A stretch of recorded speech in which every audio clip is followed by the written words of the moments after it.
Si je dois vous dire en un mot tout ce dont traite mon œuvre littéraire, je dirais le mot famille. Si vous m'accordez 2 mots, je dirais famille malheureuse. Et si vous m'en accordez 3, alors vous devez lire mon œuvre.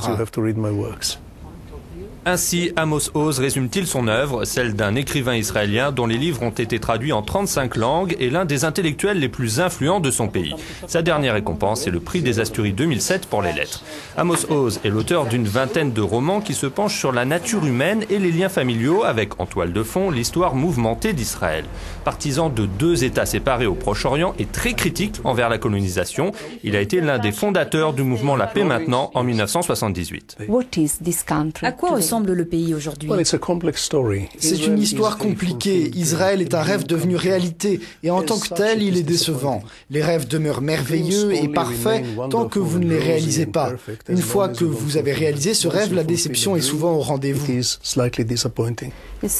Vous dites que pour les médias, Israël est un mauvais western. Pourquoi donne-t-il cette image d'Israël? Les médias présentent souvent le conflit entre Israéliens et Palestiniens en noir et blanc. Ou bien les Israéliens sont blancs et les Palestiniens sont noirs, ou bien l'inverse. Or, ce n'est pas un problème que l'on peut voir en noir et blanc. C'est une confrontation tragique entre 2 justes causes. Les Palestiniens sont en Palestine parce qu'ils n'ont pas d'autre terre. Les Israéliens sont en Israël parce qu'ils n'ont pas d'autre terre. Ils devront partager ce pays et se mettre d'accord pour transformer la maison en 2 appartements. Il n'y a pas d'alternative. Récemment, l'existence de groupes néo-nazis composés de jeunes Israéliens d'origine russe a relancé le débat sur le droit d'accès à la nationalité israélienne. Les Israéliens devraient-ils regarder de plus près ce qui se passe dans leur propre pays? Je ne suis pas très inquiet de voir une demi-douzaine de jeunes Israéliens peindre des croix gammées sur les murs. Ce sont des faits de société assez banals et je pense qu'il ne devrait pas y avoir tant de tapage à ce sujet. Il y a encore quelques années, refuser de faire son service militaire était considéré comme scandaleux. Aujourd'hui, cela apparaît comme une demande légitime. Pourquoi? C'est un symptôme de la normalisation. C'est dû au fait qu'Israël existe depuis 59 ans maintenant, un temps très long, donc certains ne veulent plus être soldats. La raison est-elle uniquement humaine? Cela n'a rien à voir avec la situation politique ou la guerre au Liban? C'est la nature humaine. Partout dans n'importe quel pays, il y a des personnes qui ne veulent pas entrer dans l'armée. Avant, Israël était dans une situation spéciale en raison de son existence menacée. Chacun savait qu'il y avait cette menace existentielle. Je pense que cette menace existe toujours, mais je ne suis pas étonné de voir que des jeunes ne veulent pas devenir soldats. D'après de récentes déclarations officielles, Israël vivrait à la frontière d'une entité hostile, à savoir la bande de Gaza contrôlée par le Hamas. Est-ce une situation vraiment nouvelle ou est-ce simplement une évolution dans les termes employés? Je pense que le Hamas est le premier et le plus important facteur de destruction pour les Palestiniens eux-mêmes. C'est un régime fondamentaliste très semblable aux talibans en Afghanistan. Il opprime les Palestiniens à Gaza. C'est d'abord et surtout pour les Palestiniens que c'est une chose horrible. Sur le front nord, il y a la Syrie. Est-il réaliste d'envisager un règlement?